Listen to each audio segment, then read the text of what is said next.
लिखो इसमें पर्पस, उद्देश्य। First, it aims at regulating access to biological resources. It aims at regulating biological resources, regulating access. It aims at regulating biological resources so as to ensure equitable sharing of benefit.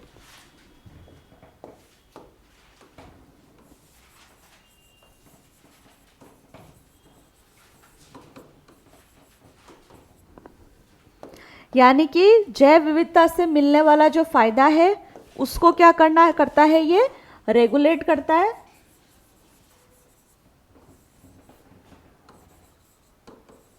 और उससे मिलने वाला जो फायदा है वो भी क्या सबको बराबर मिलना चाहिए। ठीक है, कि जैसे किसी कंट्री में अगर कोई स्पेशल स्पीशीज मिली है तो उससे मिलने वाला जो भी लाभ है, जिस भी तरीके का बेनिफिट है, वो क्या है, सबको मिलना चाहिए। ये बात आपके सीबीडी में भी बोली थी और वही सारी बातें आपके नेशनल एक्ट में भी रिपीट हुई है।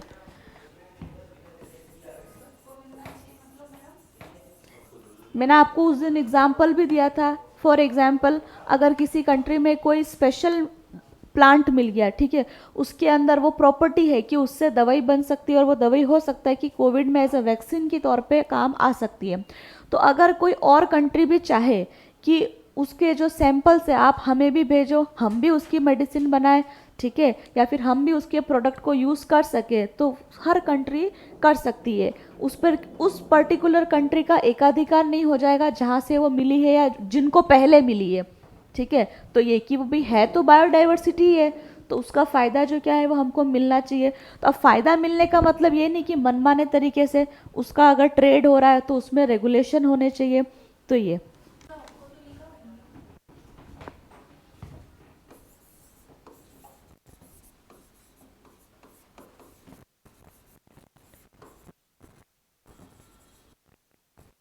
शेयर करेंगे एंड केयर करेंगे। इसमें लिख लो जैव विविधता से मिलने वाले फायदे, जैव विविधता से मिलने वाले फायदे फायदे परस्पर रूप से लाभान्वित होंगे, परस्पर रूप से लाभान्वित होंगे।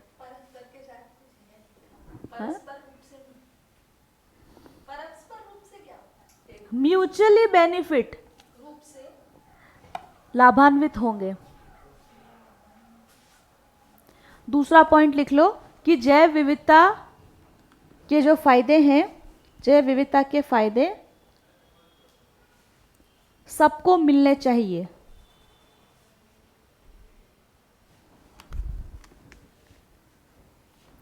ठीक, पहला ये पूरा आपका जो सीबीडी था उसी के नक्शे पे चला है। ठीक है, दूसरा हमने वाइल्ड लाइफ प्रोटेक्शन एक्ट पढ़ा, उसके अंदर बहुत सारी अलग अलग बॉडी का गठन किया गया था। ठीक है, उन सारी बॉडी का काम क्या था, एडवाइजरी बॉडीज थी वो। ठीक है, यानी कि अगर कोई national park, wild life sanctuary वगैरह आप बनाते हो तो क्या है कि आपको सबसे पहले उसका क्या चाहिए, अप्रूवल चाहिए। उसी तरह से इसमें भी कुछ बॉडी का गठन हुआ नेशनल लेवल पे और स्टेट लेवल पे। ठीक, नेशनल लेवल पे बॉडी बनी आपके NBA और स्टेट लेवल पे बनी SBA, national biodiversity authority, state biodiversity authority. ठीक है, पहले ये लिखो, फिर इसका पर्पस क्या है, इसका काम क्या है वो हम लिखेंगे। नेशनल, ये इस एक्ट के तहत दो बॉडी का जो है वो गठन हुआ कि पहला नेशनल बायोडाइवर्सिटी अथॉरिटी, दो मतलब ये तो हो गया आपका नेशनल लेवल पे। बॉडी को क्या लिखा है, और ये स्टेट यानी कि हर स्टेट में स्टेट वाइज बनेगा। ठीक है,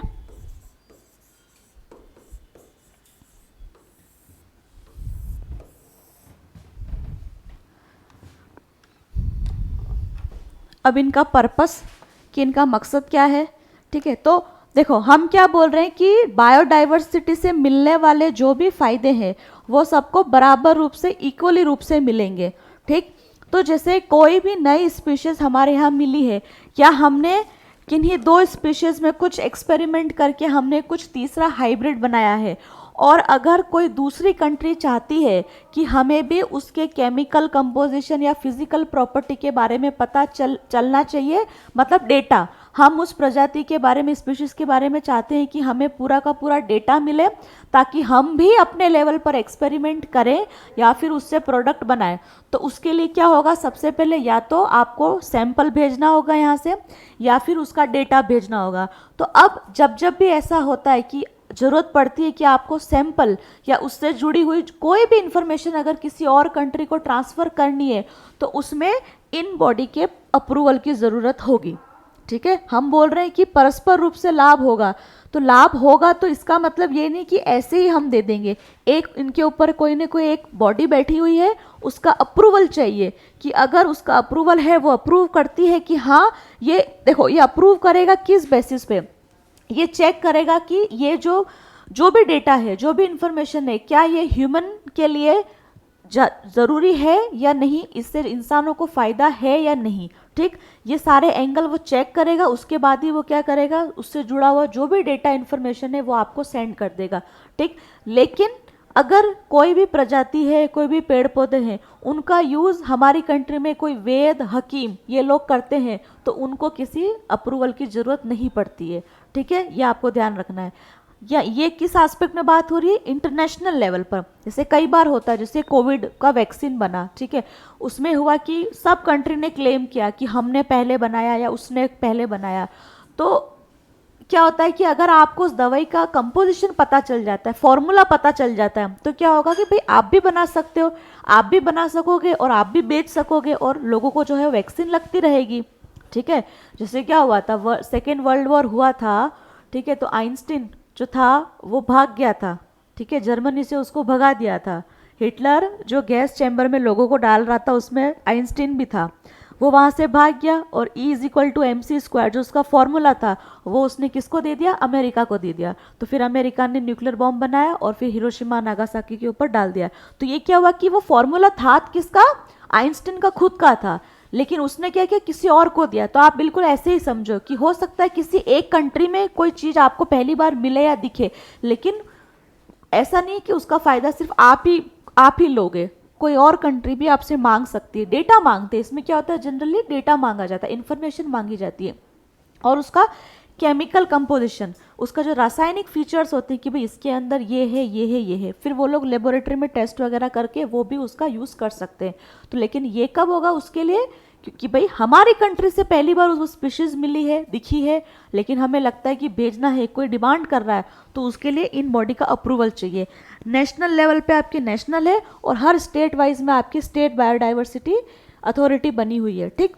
इसमें किसी भी तरीके का चेंजेस करना है, मान लीजिए कुछ चेंज करना है, मॉडिफाई करना है ना, इनका कंपोजिशन चेंज करना है, इधर से उधर शिफ्ट करना है, उन सब में इन बॉडी की आपको अप्रूवल चाहिए। अब ये दोनों बॉडी जो है वो आपकी क्या है, इस एक्ट के जरिए बनी है, तो इसका स्टेटस क्या हो गया, स्टैच्यूरी, वैधानिक इनका क्या हो गया, स्टेटस हो गया। तो दूसरा पॉइंट कि इस एक्ट के तहत एनबीए और एसबीए को स्थापित किया गया, और पर्पस क्या है इसका, अप्रूवल, कि जैव विविधता के फायदों को अन्य देशों में पहुंचाने से पहले अप्रूवल की आवश्यकता।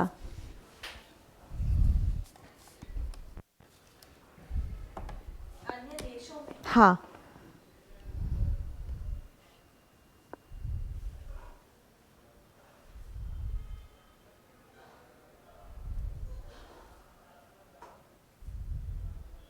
और हमारी अपनी कंट्री में भी क्या इसका रोल है कि जैसे मान लीजिए कोई भी स्पीशीज़ है, ठीक है, उससे कुछ फ़ायदा हो रहा है, जैसे मान लो पैसा मिल रहा है, रॉयल्टी देनी पड़ रही है, तो उन सभी बातों में भी इसका अप्रूवल चाहिए, उसको परमिशन देनी पड़े। जैसे मान लीजिए कोई नई फसल मिल गई, ठीक है, कोई नई स्पीशीज़ मिल गई, ठीक है, अब पता चल गया कि इसका जो, जैसे मान लीजिए कोई अदरक की प्रजाति मिल गई, कोई अलग से अदरक का नया स्पीशीज़ मिल गया, आए दिन मिलता रहता है कि अदरक का नया कैटेगरी मिल कहीं जंगलों में मिला है। अब पता चलता है कि भाई मान लीजिए जो अदरक हम खा रहे हैं उसका क्या है, प्रोडक्शन कम है, या किसी रीजन से अगर किसी वक्त नहीं हो पाया तो क्या है, एक कमी ना हो, तो उस जगह हम उसके एवज में दूसरी वाली अदरक को यूज़ कर सकते हैं। तब क्या होगा कि उसमें क्या, उससे ऐसी बहुत सारी, ऐसी मैं एग्जांपल दे रही हूँ कि अगर कोई ऐसी नई प्रजाति होगी, जैसे लहसन है, अलग अलग की कैटेगरी के मिलते रहते हैं कुछ कुछ, तो अब पता चलता है कि भाई इसका कॉमर्शियल यूज भी है, इसको बेचा भी जा सकता है, इससे प्रोडक्ट भी बनाए जा सकते हैं, तो उस टाइम पे क्या होगा कि मॉनेटरी फायदा, इससे पैसा मिल रहा है, तो उस टाइम पे भी क्या कि भाई कितना होगा, कितना देना होगा, कैसे देना होगा, उन सभी बातों को तय भी क्या है, ये अथॉरिटी करेगी। ठीक है, इनका ये काम।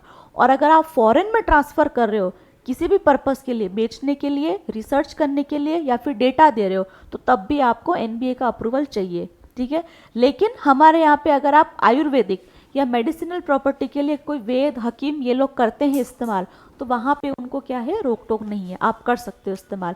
ये प्रोविजन तो आपके हाथी को लेकर भी था, हमने पढ़ा था अभी थोड़े दिन पहले वाइल्ड लाइफ प्रोटेक्शन एक्ट में, अभी 2022 में चेंज किया, तो उसमें बोला गया कि एलिफेंट को अगर आप रिलीजियस पर्पस के लिए रखते हो तो आपको क्या है, कोई भी परमिट वगैरह नहीं देना होगा। ठीक है ना, तो ये तो थोड़ा सा यहाँ पे लीवे दिया है। अब क्यों, सिंस हमारी कंट्री, हाँ क्या, किसको, नहीं वो दूसरे एक्ट में था, मैं आपको कोरिलेट करके बता रही हूँ। जैसे इसमें वेद और हकीम है, वैसे ही उसमें एलिफेंट को लेकर भी अभी अभी अमेंडमेंट किया है कि रिलीजियस पर्पज से अगर आप एलिफेंट को रखते हो, एक जगह से दूसरी जगह लेके जाते हो, तो आप पे क्या है कोई, हाँ हाँ, नहीं नहीं, अभी 2022 मैंने बताया था, 5-6 दिन पहले राज्यसभा ने वो बिल पास किया, शेड्यूल चेंज हो गए थे आपके।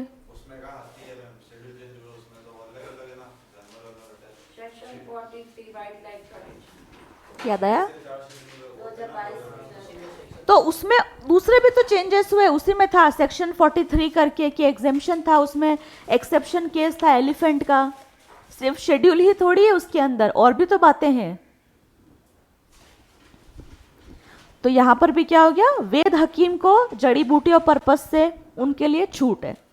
ठीक है, अब क्योंकि हमारी कंट्री तो आयुर्वेदिक में बहुत अच्छी एक्सपर्ट है, तो हम रोक टोक नहीं लगा सकते।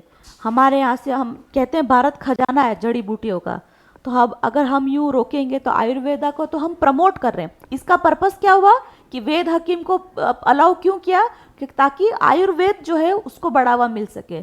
आयुर्वेदिक कैसे होगा, अगर हम उनको परमिशन देंगे कि आप ठीक है आप करिए, इसमें आपको कोई पैसा परमिशन की जरूरत नहीं।